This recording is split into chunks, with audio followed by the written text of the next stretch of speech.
Hey everyone, and welcome. Today, we're going to tackle a really important part of speaking German, reported speech. You know, how you talk about what someone else has said.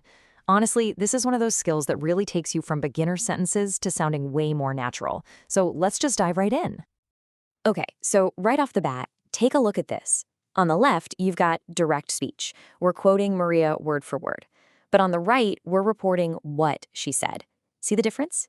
Something definitely shifted in that second sentence. The question is, what changed and why? That's exactly what we're going to break down today. All right, let's start with the tool you're going to use pretty much all the time in normal everyday conversations. It all revolves around one little word, that's. Just think of this as the first and most essential piece in your German reporting toolkit. And the best part, the rule for using das is incredibly simple. It's just 2 steps.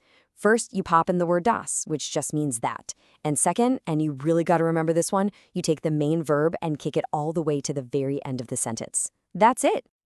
So let's see this in action. The original thought might be, ist krank, he is sick. Simple enough. But the moment we report it by saying ich glaube das, watch what happens. The verb, ist, gets booted from the second spot all the way to the finish line. See that? Dass krank ist. Okay, let's do one more, just to really hammer this home.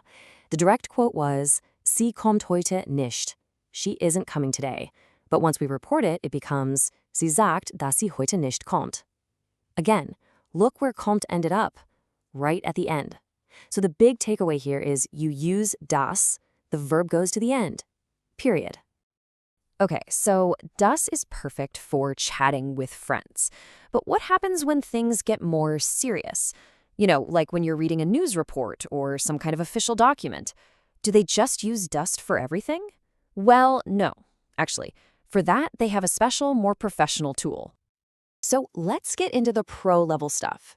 This is called the Konjunktiv I. This is the form you'll see all over the place in journalism and formal writing. It's a clever way to show that you are just relaying information, that these words aren't your own opinion or fact.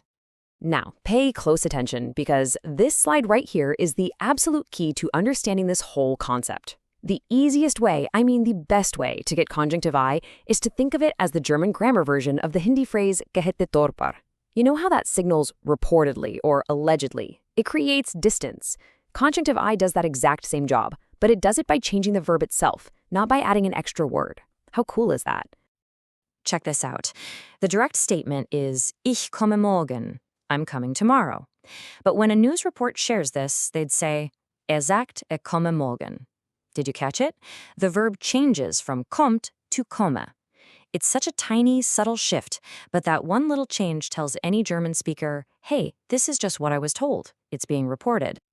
So you're probably thinking, oh great, another complicated verb chart to memorize, right? How do you even form this Konjunktiv ein? Is it going to be a huge headache? Well, let's take a look, because it's probably not nearly as scary as you think. And here is some really good news.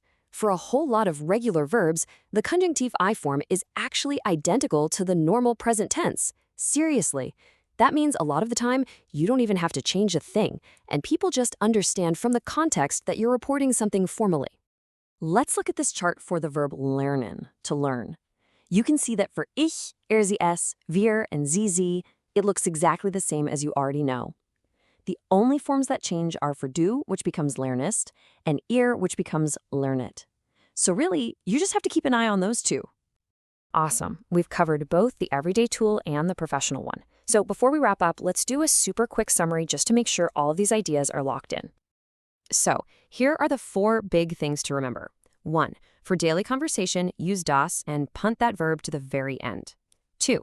For news, official stuff, anything formal, you use Konjunktiv I to show you're being objective. 3. Always think of Konjunktiv I as the German version of reportedly. And 4. Don't forget that pronouns might have to change too when you're reporting what someone else said. All right, so I'm going to leave you with a little challenge. The next time you're reading a German news website or an article, actively look for the Konjunktiv I. Now that you know what it is, I promise you're going to start seeing it everywhere. It'll open up a whole new level of understanding for you. Thanks for joining me.